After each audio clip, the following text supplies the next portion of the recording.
ओम शांति। गीता का 6वां अध्याय कल से आगे। योग का अर्थ है जोड़ना। आत्मा को परमात्मा से जोड़ने की विद्या को योग विद्या कहते हैं।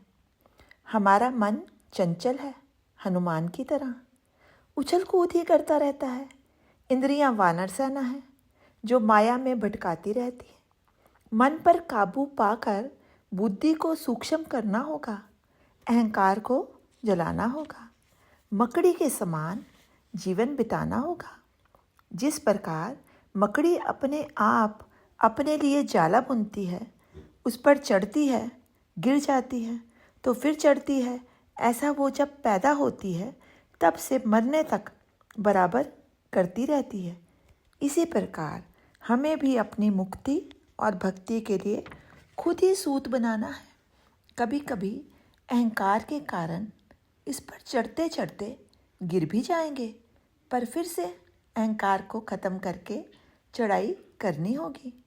संसार के वैभव हमें सुख तो ज़रूर दे सकते हैं, परंतु आनंद नहीं दे सकते।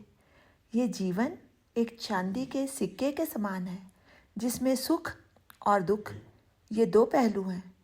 कभी चिट तो कभी पट। कभी भी ऐसा नहीं होता कि जीवन में सुख ही सुख हो या दुख ही दुख हो। इसलिए ये सांसारिक वैभव हमें भोग के कारण क्षणिक सुख तो दे सकते हैं, पर आनंद नहीं दे सकते। परम आनंद तो उसको ही मिल सकता है जो परमात्मा से अपने को जोड़ने का प्रयत्न करे। जितना मनुष्य अहंकार को ख़त्म करके अपने आप को हल्का बना लेगा, उतना उस मार्ग पर चलने योग्य बन जाएगा। आत्मा इतनी महान है, इतनी सूक्ष्म है कि ज़रा सी मैं आई कि प्राणी नीचे गिरा। आप प्रभु के प्रेम में इतने लीन हो जाओ कि तू ही तू नज़र आए, तू ही तू नज़र आए। जब तू ही तुझको अर्पण की भावना बन जाए तो समझो कि प्रभु से जुड़ गया है। प्रयत्न करते रहो, पर धर्म के अंध विश्वासों के पत्थर गले में बांधकर अपने को भारी मत करना, तब तो जन्म जन्मांतरों तक डूबते ही रहोगे। सच्ची भक्ति है प्राणी मात्र से प्यार करना। प्राणी मात्र की सेवा करो, ज्ञान के चक्षु खोलो, अपना आचरण ठीक करो। आचरण का अर्थ है चरण उठाना। सबसे पहला चरण हमें ये उठाना है कि अपनी बुराई को दूर करके अहंकार, द्वेष भाव सब दूर करके अपने को हल्का कर लो। आत्मा को बलवान बना लो।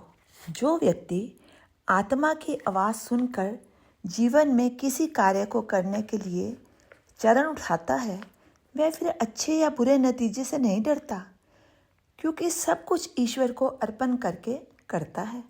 इसलिए नतीजा भी ईश्वर की ही इच्छा समझता है। जो चीज़ हम ईश्वर को अर्पण करके करते हैं वो सदा भलाई से भरपूर होती है। हमें अज्ञानतावश ये लग सकता है कि ये क्या हुआ, ठीक नहीं हुआ, पर अंत में महसूस करेंगे कि भगवान ने जो किया अच्छा ही किया, इसी में सबका भला है। योग के मार्ग पर चलने के लिए एक चीज़ और आवश्यक है, और वो है मौन। मौन भी त्रिविध होना चाहिए, वाणी, बुद्धि और मन का मौन। जितना सज जाएगा ईश्वर की भक्ति में, उतना ही अधिक दिल लगेगा। इसीलिए ईश्वर का भगत संसार की ओर से जानबूझकर अंधा, बहरा और गूंगा हो जाता है। जो व्यक्ति योग के लिए ध्यान लगाता है, तब वह दुर्गा का रूप बन जाता है। अपने ही चित्त का ज़बरदस्त संकल्प होता है। जब व्यक्ति अपनी आत्मा की आवाज़ सुनकर काम करता है तो भगवान को पा सकता है। इस योग के मार्ग पर चलने पर बड़ी बाधाएं आएंगी।